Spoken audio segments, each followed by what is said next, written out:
Welcome back to my channel என்னோடக்கம் என் வீடு. இன்னைக்கு இந்த வீடியோவில் நம்ம என்ன பார்க்க போகிறோம் அப்படின்னு பார்த்தீங்கன்னா பிகினர்ஸ்க்கான டிப் நம்பர் 3 தான் அவங்க கூட நான் ஷேர் பண்ணிக்க போகிறேன். இந்த வீடியோவில் வந்து நான் குக்கரில் நம்ம சாதம் வடிக்கிறப்ப குக்கரோட உள்பகுதி வந்து கலர் சேஞ்ச் ஆகாமல் எப்படி நம்ம மெயின்டைன் பண்ணுறது அப்படின்றத உங்கள் கூட நான் ஷேர் பண்ணிக்க போகிறேன். ஸோ வீடியோக்கு போகிறதுக்கு முன்னாடி நம்மளோட சேனலில் நீங்கள் இப்போ தான் ஃபர்ஸ்ட் டைம் வீடியோஸ் பார்க்குறீங்க அப்படின்னா இந்த வீடியோக்கு கீழே இருக்கக்கூடிய ரெட் கலர் சப்ஸ்கிரைப் பட்டனை கிளிக் பண்ணி சேனலை மறக்காமல் சப்ஸ்கிரைப் பண்ணிக்கோங்க. சப்ஸ்கிரைப் பட்டனுக்கு பக்கத்தில் இருக்கக்கூடிய பெல் பட்டனை கிளிக் பண்ணிக்கிட்டீங்க அப்படின்னா அடுத்தடுத்து நான் வீடியோஸ் அப்லோட் பண்ணுறப்ப உங்களுக்கு நோட்டிஃபிகேஷன் வரும். மிஸ் பண்ணாமல் நம்மளோட வீடியோஸ் எல்லாத்தையும் கண்டினியூஸாக பார்க்கலாம். வாங்க இப்போ வீடியோக்குள்ளே போயிட்டு எப்படி குக்கரில் நம்ம சாதம் வடிக்கிறப்ப உள்பகுதி வந்து கலர் சேஞ்ச் ஆகாமல் நம்ம மெயின்டைன் பண்ணுறது, ஒருவேளை அது வந்து நம்ம கலர் சேஞ்ச் ஆகிடுது அப்படின்னா அதை வந்து எப்படி நம்ம க்ளீன் பண்ணுறது அப்படின்றதையும் உங்க கூட நான் ஷேர் பண்ணிக்க போகிறேன். நார்மலாக இப்போலாம் எல்லாருமே வந்து சாதம் குக்கரில் வைக்க ஆரம்பிச்சாச்சு.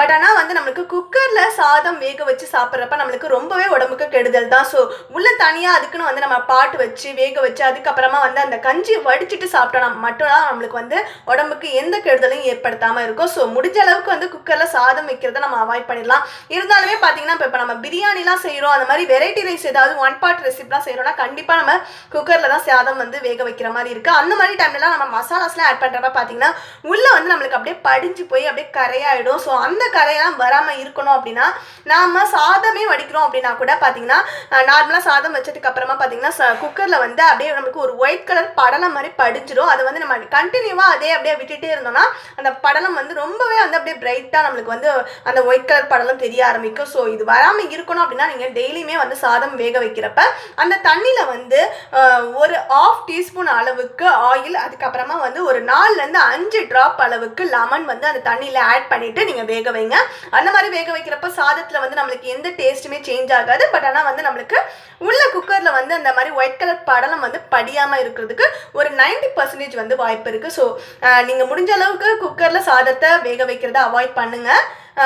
இல்லை நம்மளுக்கு அர்ஜென்ட் நீங்கள் குக்கரில் தான் நாங்கள் வச்சே ஆகணும் அப்படின்ற சிச்சுவேஷனில் இருக்கீங்க அப்படின்னா இந்த மாதிரி வந்து நீங்கள் ட்ரை பண்ணி அந்த குக்கரை வந்து கலர் சேஞ்ச் ஆகாமல் மெயின்டைன் பண்ணிக்கலாம். ஒருவேளை நீங்கள் வந்து ஆயில் இந்த லெமன் ஜூஸ் ஆட் பண்ண மறந்துடுறீங்க, உங்களோட குக்கர் வந்து இப்போ வந்து பார்த்தீங்கன்னா கலர் சேஞ்ச் ஆகி தான் இருக்குது, இப்போ நான் என்ன பண்ணுறது அப்படின்னு நீங்கள் என்கிட்ட கேட்குறீங்க அப்படின்னா இந்த பாட்டுக்குள்ளே வந்து பார்த்தீங்கன்னா உங்ககிட்ட புளிச்ச மோர் இருந்தது அப்படின்னா அதை வந்து இதுக்குள்ளே ஊற்றிட்டு இந்த குக்கர் ஃபுல்லாக நிரம்புற அளவுக்கு அந்த மோரில் வந்து வாட்டரை ஆட் பண்ண போகிறேன். ஆட் பண்ணிவிட்டு அப்படியே நம்ம மூடி வச்சுட்டு அதுக்கப்புறமா நம்ம நைட்டே வந்து நீங்கள் இதை பண்ணிவிட்டு மார்னிங் எடுத்து க்ளீன் பண்ணி பாருங்கள். குக்கருக்குள்ளே வந்து அப்படி பளிச்சுன்னு பலன்னு அப்படியே புதுசு போலவே நம்மளுக்கு மின்னிக்கிட்டு இருக்கோம். வாங்க இப்போ எப்படி பண்ணுறேன் அப்படின்றத பார்க்கலாம். என்னோட குக்கர் வந்து இப்போ லைட்டாக கலர் சேஞ்ச் ஆகிருக்கு. ஸோ நான் க்ளீன் பண்ண போகிறேன். அதுக்காக என்கிட்ட இருந்த புளித்த மோர் வந்து நான் இதில் ஆட் பண்ணிக்கிறேன். ஆட் பண்ணிவிட்டு இப்போ இந்த குக்கர் நிரம்புற அளவுக்கு வந்து நான் இந்த மோரில் வந்து வாட்டரை ஆட் பண்ணிக்க போகிறேன். ஆட் பண்ணிவிட்டு நம்ம அப்படியே மூடி வச்சிட வேண்டியதான் நைட்டு ஃபுல்லாக. மார்னிங் எழுந்திரிச்சு நம்ம க்ளீன் பண்ணிட்டோம் அப்படின்னா நம்மளுக்கு வந்து குக்கர் அப்படியே ஃபர்ஸ்ட்டில் எப்படி ஸ்டார்டிங்கில் புதுசில் இருந்ததோ அதே மாதிரி நம்மளுக்கு பலன்னு ஆகிடும். மார்னிங் நான் க்ளீன் பண்ணிவிட்டு உங்களுக்கு காட்டுறேன்.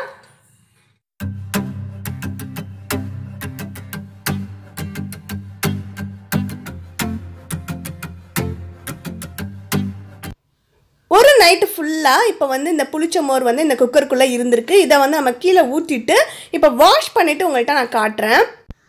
வாஷ் பண்ணி முடிச்சதுக்கு அப்புறமா குக்கரோட உட்பகுதியை நீங்களே பாருங்கள். ஸ்டார்டிங்கில் குக்கரை நான் காட்டினப்போ உட்பகுதியில் வந்து ஒரு ஒயிட் கலர் லேயர் மாதிரி படிஞ்சிருந்ததில் அது எல்லாமே நல்லா ரிமூவ் ஆகிட்டு குக்கர் நல்லா புதுசு போல் பலன்னு ஆகிடுச்சு. ஸோ உங்களோட குக்கர் ரொம்ப நாளாக வந்து ஒயிட் கலர் லேயர் படிஞ்சு ரொம்ப அழுக்காக இருக்கா, அப்போ வந்து கண்டிப்பாக இந்த மெத்தடை நீங்கள் ட்ரை பண்ணி க்ளீன் பண்ணி பாருங்கள். அதோட ரிசல்ட் எப்படி வந்திருக்கு அப்படின்றத நீங்கள் எனக்கு கமெண்ட் பாக்ஸில் கமெண்ட் பண்ணுங்கள்.